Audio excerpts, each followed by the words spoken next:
लेना देना नहीं है। आप यही जो सीपीआईएम के नेता जो आज बिहार के अंदर आए, इन्हीं के खिलाफ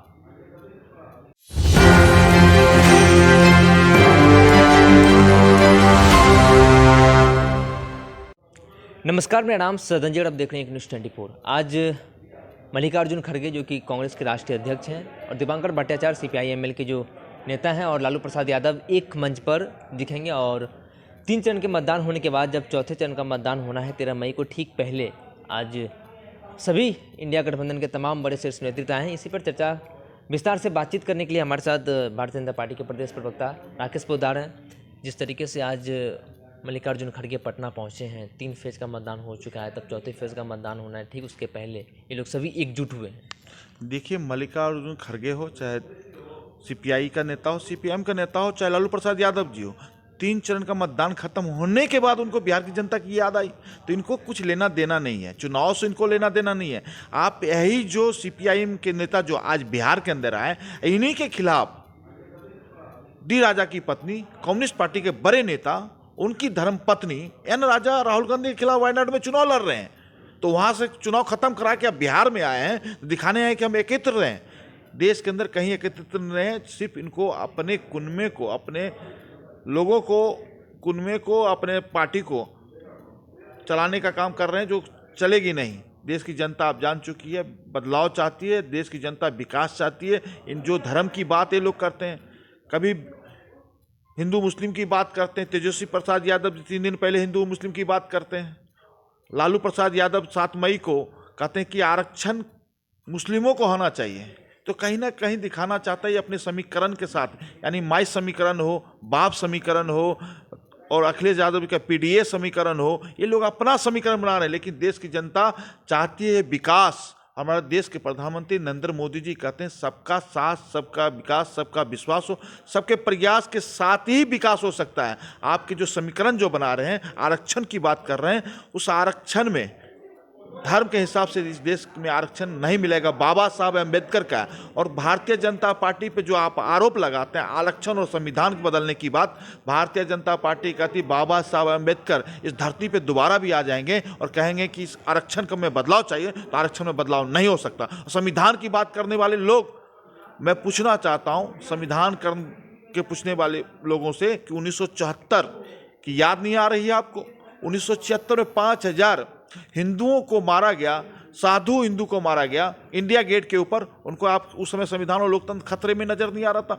1984 में सिख जो हैं, गुरु गोविंद सिंह जो वंशज हैं, उनके बच्चे के गले में टायर डालने वाले 1984 में मारे गए। सज्जन कुमार जो इनके सांसद हैं कांग्रेस के, जगदीश कुमार टैटलर जैसे लोग सांसद थे, तो इनको याद नहीं आ रहा था। 1990 में जम्मू कश्मीर में हिंदू ब्राह्मणों को निकाला गया, उनकी बहू बेटी के साथ इज्जत लूटी गई। उस समय लोकतंत्र खतरे में इनको नहीं आ रहा था, संविधान खतरे में नहीं आ रहा था। 70 साल से देश का मुद्दा पड़ा था 370 जैसे 35-1 है, उस समय संविधान लोकतंत्र खतरे में इनको नजर नहीं आता था। तो ये लोग सिर्फ बहकावे के काम करने वाले लोग हैं और इनको लेना देना नहीं है। याकूब मेनन से मिलने वाले लोग हैं, अलगावादी से मिलने वाले लोग हैं, अलगावादी के जाके घर खाना खाने वाले लोग हैं। इनको कोई लेना देना नहीं है, सिर्फ ठगने के लिए आज बिहार के अंदर आए हैं और ठग के ही बिहार के चले जाएंगे। मटन चिकन खा के गए हैं 2 साल पहले, आज चुनाव के तीसरे चरण खत्म होने वाली है तो वो आज आ रहे हैं। क्यों आ रहे हैं? कि देश के प्रधानमंत्री नरेंद्र मोदी 13 करोड़ जनता से मिलने के लिए बिहार के दौरे पे आ रहे हैं। 2 दिन लगातार बिहार रहेंगे, तो इसलिए आ रहे हैं। उनको भी कहीं ना चिंता होगी, देश के प्रधानमंत्री नरेंद्र मोदी जनता से, जो एकदम अंतिम पंक्ति में नीचे व्यक्ति बैठे हैं उनसे मिलने, अपने रोड शो के माध्यम से मिलने, सबसे मिलने आ रहे हैं। यही है देश का प्रधानमंत्री, यही है लोकतंत्र। असली लोकतंत्र का कोई देखने वाला है तो भारतीय जनता पार्टी है और लोकतंत्र के हिसाब से देश चल रहा है। और 10 साल हम लोगों ने चलाया और हमारा नया एजेंडा है, उस एजेंडे पे हम फिर भी भारत को आगे ले जाएंगे। विकसित भारत बनाना है हमारा यही संकल्प है। तीसरी अर्थव्यवस्था बनाना है। 70 वर्ष जो हमारे बुजुर्ग हैं, चाहे मध्यम वर्गीय हो, चाहे गरीब हो, सभी का स्वास्थ्य की चिंता देश के नरेंद्र मोदी जी करना चाहते हैं। हम लोग ने बिजली फ्री देने की बात करते हैं, 84 करोड़ को जो अनाज देने की बात थी, हम 84 करोड़ अनाज लोगों के घर पहुंचाने का काम करेंगे। नल जल की योजना के तहत हम उनको पानी पहुंचाने का काम करेंगे। उनके बाद उनकी शौचालय बनाने का हम लोग फिर से काम करेंगे। और हम आपको बता देना, तो युवाओं के लिए हमने 400 करोड़ रुपया बजट में दिया है और 4 करोड़ युवाओं को आत्मनिर्भर करना है 5 साल के अंदर। हमारा वो एजेंडा है। हमने महिलाओं के लिए 33% आरक्षण दिया, 33% आरक्षण में महिलाओं की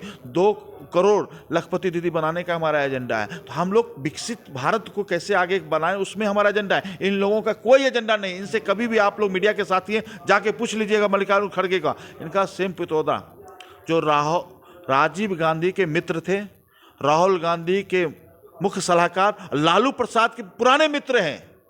वो कहते हैं कि पूरब के लोग चाइनीज दिखते हैं। अरे भैया, भारत के लोग तो आपको चाइनीज दिखते हैं। उत्तर भारत के लोग आप कहते हैं कि अंग्रेज दिखते हैं। जिस अंग्रेज को भगाने के काम सुभाष चंद्र बोस, चंद्रशेखर आजाद जैसे लोग ने किया, आप अंग्रेज दिखते हैं। और उत्तर भारत के लोग, जो दक्षिण भारत के लोगों को आप क्या कहते हैं कि अरबी दिखते हैं, क्योंकि वो काले रंग के होते हैं। तो उनको कहीं ना कहीं भेदभाव करने की बात करते हैं। हमारे महामहिम जो हैं मुर्मू जी काले दिखते हैं, तो उनसे भी उनको महिलाओं से भेदभाव है। तो कहीं ना कहीं मैं कहना चाहता हूँ, हम लोग कृष्ण के वंशज हैं। हमारे कृष्ण भगवान के चेहरे जो देखते हैं, आँख काली काली होती है, तो वो भी उनको दिखते हैं। तो मैं कहना चाहता हूँ स्पष्ट रूप से, इनको बिहार की जनता से कोई लेना देना नहीं है। ये सिर्फ अपने कुनबे को बचाने आए। और राहुल गांधी जो कुनबे को जो चलाने की कोशिश कर रहे हैं, चलेंगे। यही प्रियंका गांधी कहती थी, क्या कहती थी कि बेटी हूँ, लड़ सकती हूँ, लेकिन अमेठी से भाग गई, रायबरेली से भाग गई। वो क्या कहती है प्रियंका गांधी? अरे भैया, आपको कुछ लेना देना नहीं है। जनता के मुद्दे पे हम लोग काम करेंगे। आप सुन रहे थे भारतीय जनता पार्टी के प्रवक्ता राकेश पोद्दार को। इन्होंने साफ तौर पर कहा कि मल्लिकार्जुन खड़गे हो, चाहे जितने भी इंडी गठबंधन के नेता हो, 3 चरण की जब मतदान हो चुकी है, तब ये लोगों का नींद टूटा है बिहार की जनता। अगर ये लोग बिहार की जनता का इतना ख्याल रखते हैं, तो ये लोग पहले क्यों नहीं आए? अब लग रहा है कि प्रधानमंत्री मोदी कल आ रहे हैं, प्रधानमंत्री रोड शो करेंगे, तो इसलिए ये लोग बेचैनी से बिहार का दौरा करने लगे हैं। बहरहाल इस खबर में इतना ही। आगे की अपडेट के लिए अपने न्यूज़ 24 पर मेरे सहयोगी अंकित के साथ मैं संजीव पटना।